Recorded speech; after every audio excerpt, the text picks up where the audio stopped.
வணக்கம் ஃப்ரெண்ட்ஸ். ரொம்ப ஈஸியான நல்ல கிறிஸ்பியான வாழைப்பூ சில்லி எப்படி செய்து பார்ப்போம்.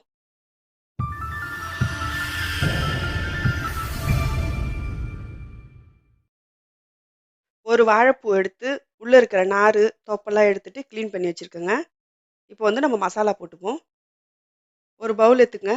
ஒரு 3 ஸ்பூன் கார்ன்ஃப்ளவர் மாவு சேர்த்துக்குங்க. ஒரு 2 ஸ்பூன் கடல மாவு சேர்த்துக்குங்க. 1 ஸ்பூன் மைதா மாவு சேர்த்துக்குங்க. ஒரு 1/2 ஸ்பூன் அரிசி மாவு சேர்த்துக்குங்க. அரிசி மாவு சேர்த்தீங்கன்னா நல்லா கிறிஸ்பியா இருக்குங்க. ஒரு 1/2 ஸ்பூன் சீரக பொடி சேர்த்துக்குங்க. 1 ஸ்பூன் காஷ்மீர் மிளகாய் தூள் சேர்த்துக்குங்க. 1 ஸ்பூன் கரம் மசாலா சேர்த்துக்குங்க. ஒரு 1/2 லெமன் சேர்த்துக்குங்க. தேவையான அளவுக்கு உப்பு சேர்த்துக்குங்க. சேர்த்துட்டு நல்லா மிக்ஸ் பண்ணிக்கோங்க.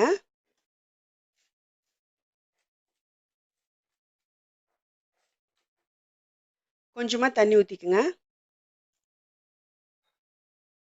நல்லா கலந்துக்குங்க.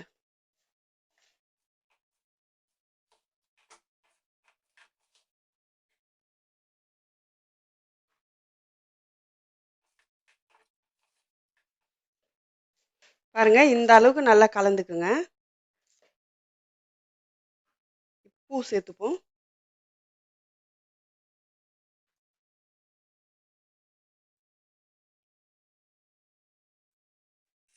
சேர்த்துட்டு நல்லா மிக்ஸ் பண்ணிக்கோங்க.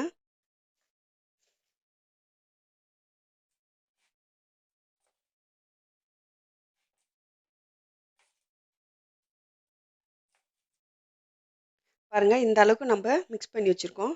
இப்போ வந்து எண்ணெயில் போட்டு பொரிச்சு எடுத்துப்போங்க. ஸ்டவ் பற்ற வச்சுட்டு தேவையான அளவுக்கு எண்ணெய் காய வச்சுருக்கேன். இப்போ ஒரு ஒரு பீஸாக நம்ம போட்டுப்போம். அப்படியே அள்ளி போட்டுறாதீங்க, ஒன்று ஒன்றா போடுங்க. ஒன்றுக்கு ஒன்று ஒட்டாமல் இருக்கும். அடுப்பு வந்து ஸ்லோலே வச்சுக்கோங்க.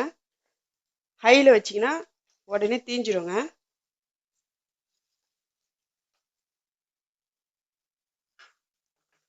ஒரு பக்கம் நல்லா வெந்து வரட்டுங்க. நம்ம இன்னொரு சைடு வந்து அப்புறம் திருப்பிப்போம்.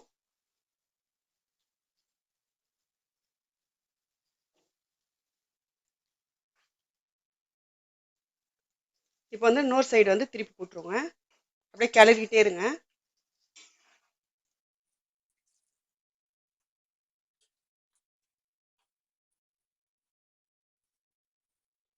பாருங்க, நல்லா வெந்துடுச்சு. இப்போ வந்து நம்ம பிளேட்டில் மாற்றிப்போம். இருக்கிறதையும் இதே போலயே போட்டு எடுத்துப்போங்க.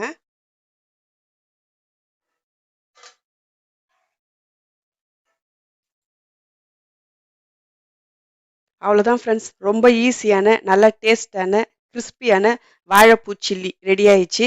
நீங்களே வீட்டில் ட்ரை பண்ணி பாருங்கள். இந்த வீடியோ உங்களுக்கு பிடிச்சிருந்துச்சுன்னா லைக் பண்ணுங்கள், ஷேர் பண்ணுங்கள், கமெண்ட் பண்ணுங்கள். மறக்காமல் எம்எஸ் குக்கிங் வீடியோவுக்கு சப்ஸ்கிரைப் பண்ணிவிடுங்க. பக்கத்தில் இருக்கிற பெல் பட்டனை கிளிக் பண்ணுங்கள். Thank you friends.